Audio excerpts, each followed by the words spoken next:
A veces me preguntan las jóvenes, ¿cómo puedo reconocer al hombre de Dios para mi vida? Creo que hay 4 cosas en las que tú te tienes que fijar antes de decidir quién va a ser el hombre con el que vas a vivir el resto de tus días. Lo primero, un hombre que ame a Dios más que a ti. Siempre fíjate en un hombre cómo reacciona en la presencia de Dios. Tú vas a descubrir personas que en la presencia de Dios son totalmente apáticas, indiferentes. Alguien puede ir a la iglesia, un hombre puede ir a la iglesia y no tener ninguna reacción de adoración y de amor a Dios. A veces yo he escuchado a hombres decir, sí, pero es que yo soy una persona que no expreso mucho. Pero después cuando los ves viendo un partido de fútbol descubres que sí tienen la capacidad de expresar un gol. Si alguien puede expresar pasión viendo fútbol, pero no pasión en la presencia de Dios, esa es una gran advertencia. Siempre busca a un hombre que ame a Dios más de lo que te ama a ti. Número 2, lo segundo que te tienes que fijar es un hombre que tenga compromiso con la obra de Dios. Un hombre que sirve a Dios siempre es una buena señal. Un hombre que puede llegar al culto antes que comience y que se queda hasta el final, eso te está mostrando a ti que ahí hay un joven o ahí hay un hombre que no solamente ama a Dios con expresiones y con adoración, sino con su tiempo, con sus fuerzas y con su servicio. Siempre fíjate en un hombre que tenga tiempo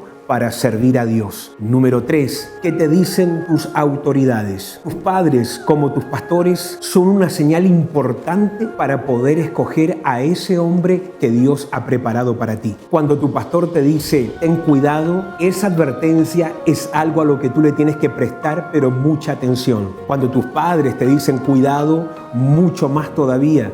Yo como pastor me ha tocado decirle a gente, cuidado, no es la persona correcta y ¿sabes qué? Es triste ver más adelante las cosas que viven, las cosas que ocurren. Por eso tienes que ser sabia y escoger de acuerdo a lo que tu cobertura y tus padres te están diciendo. 4 y última, encuentra a un joven que sea emprendedor, que sea trabajador, que sea esforzado. Yo acostumbro a decir, un hombre que no trabaja antes de casarse tampoco va a trabajar después de casarse. Hay hombres que no entienden el dolor que causa después en la familia cuando ellos son flojos, perezosos y negligentes. Y el hombre que es emprendedor, que es esforzado, es un hombre que trae paz a la familia y especialmente a su esposa. Por eso, tu joven o tu mujer, una de las señales importantes para ti tiene que ser un hombre que no solamente sea un protector, sino que también sea un proveedor para tu hogar, para tus hijos y para la familia. Por eso es importante que aún ustedes, hombres que están escuchando esto, sepan que si usted quiere casarse, usted,